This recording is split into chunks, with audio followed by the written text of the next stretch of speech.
ఐటీలో ఎంట్రీ కావాలా? Trainee software engineer గా అజా కోడింగ్ ట్యూటర్ లో 2 వీక్స్ ట్రయల్ పీరియడ్ లో వెంటనే చేరండి. చిన్నప్పటి నుంచే పిల్లలు మొబైల్ ఫోన్లకు అలవాటు పడిపోతున్నారు. చేతిలో సెల్ లేనిదే అన్నం కూడా తినని పిల్లలున్నారు. ఈ రకంగా తయారైంది లోకం అంటూ ఉంటారు. కానీ ఆ మొబైల్ లైట్ నే దీపంగా మార్చుకుని ఆ వెలుగులో చదువుకుంటున్న పాప కూడా ఉందని మీకు తెలుసా? తండ్రి మొబైల్ లైట్ తో చదువుకుంటున్న చిన్నారి శ్రీప్రియ గురించి తెలుసుకుందాం.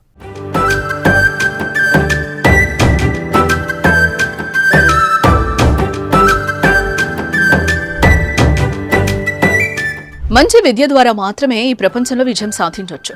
అంతటి విద్యను అభ్యసించేందుకు ఎంత కష్టమైనా సునాయాసంగా అధిగమించవచ్చు. జీవితంలో వెలుగు నింపేందుకు చిన్న మార్గం చాలు అనడానికి ఇదే రుజువు.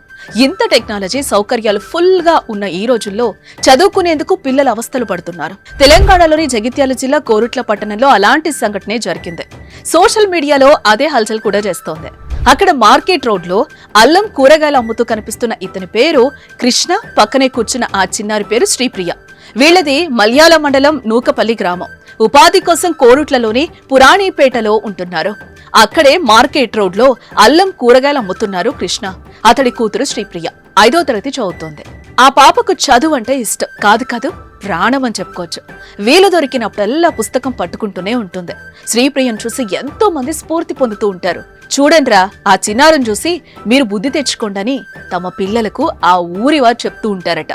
ఎందుకంటే చీకటిగా ఉంటే మొబైల్ లైట్ వేసుకుని చదువుతూ ఉంటుంది. ఈ వీడియో బాగా వైరల్ గా మారింది.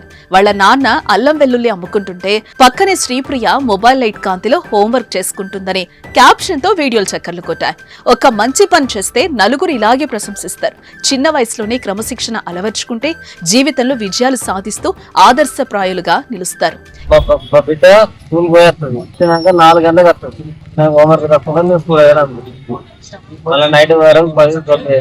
ఇటువంటి ఉన్నత సంకల్పం ఉంటే పేదరికం వారి ఎదుగుదలను అడ్డుకోలేదని చెప్పడానికి ఇదే నిదర్శనం. కనుక చిన్నారికి మనం కూడా శుభాకాంక్షలు చెప్తాం.